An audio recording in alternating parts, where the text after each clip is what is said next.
Hello. Today I want to talk about humans and how we keep track of time.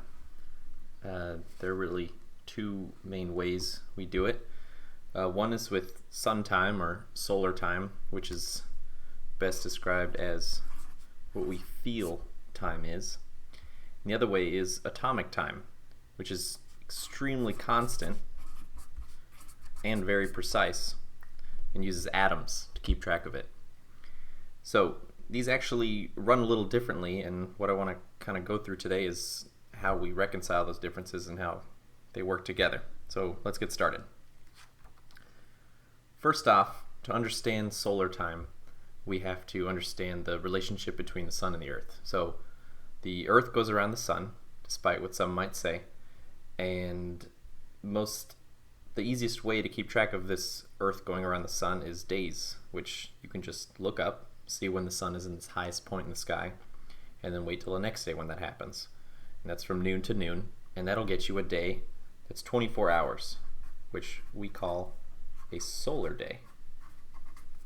And you can kind of see, because the earth goes around the sun, in order for us to point back at the sun, that line drifts a little bit. So if you were to stay at that point of the earth and only look at stars far away and track when we see those same stars at the same points in the sky, you would get what's called a sidereal day. And that one is a little different. That one is 23 hours and 56 minutes. It's a little shorter. In fact, there's an extra sidereal day every year. But how do we keep track of that solar day, and what about it? So actually the solar day fluctuates around. In fact, usually it's not 24 hours a day. It can actually go all the way up to 16 minutes off of 24 hours. So it's not the most accurate unit. And in fact, it also changes over time because of things like precession, where Earth's axis of rotation kind of wobbles around a little bit like a top stabilizing, and also the eccentricity of Earth's orbit around the sun. At certain points of the year, the Earth is farther away from the sun. At other points of the year, Earth is closer. In fact, in January, Earth is closest to the sun, which is kind of funny to think about because that's winter here in the northern hemisphere.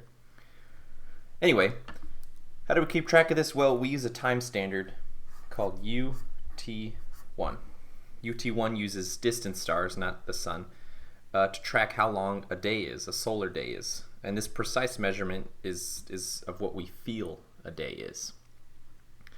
Now, let's get into the atomic time. The atomic time, like I said, is constant and much more precise. In fact, it's based around the second, not the day, and has this real fancy definition.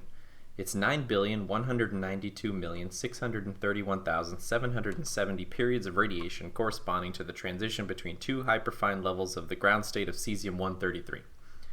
Obvious, not even really worth explaining. But what's important about it is we use a standard, another one, called TIA.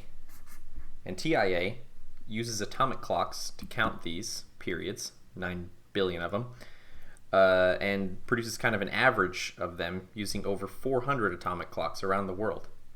And this TIA is what produces the extremely accurate second count that we use to keep track of minutes, hours, days, and years. But how do we keep track of the atomic time, which is so precise, and the solar day, which kind of fluxes around? In fact, it doesn't just flux around, it's getting longer. The solar day, as you may not know, is getting slower and slower as the Earth's spin is slowing down, very, very slightly. But to keep track of that, we use TIA plus leap seconds to produce a standard called UTC. This is the big bad boy. It stands for Universal Coordinated Time. It's a French term, so that's why the letters are a little mixed around. But UTC uses a combination of measurement of UT1, because it drifts from all those perturbations, and TIA. So we use leap seconds to keep track of to keep UTC true time within 0.9 seconds of UT1, the experience time. And those seconds are usually added at the end of December or June. And if you look at the official clock at that time, you will see the seconds go from 23:59:59 to 23:59:60, which is crazy because clocks usually don't go to that second. But that's what we use. That's how we keep track of time. And now you may be asking, why? Why go through all this effort? Well, there's a very simple answer. Quite a few, actually. GPS needs extremely accurate time in order to find the position of things.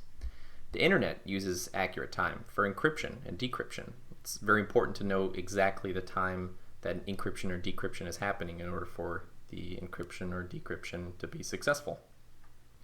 And lastly, why do we do it? Well, because Galileo said to measure what is measurable and make measurable what is not. And he really calls the shots on these sorts of things. Not you, and definitely not me. So, thank you very much for watching, and have a great day. So this is my setup, my pens and notes, microphone, and camera. Actually being supported by some dental floss and a rather heavy book. It's the only way I can get the angle just right. Yeah.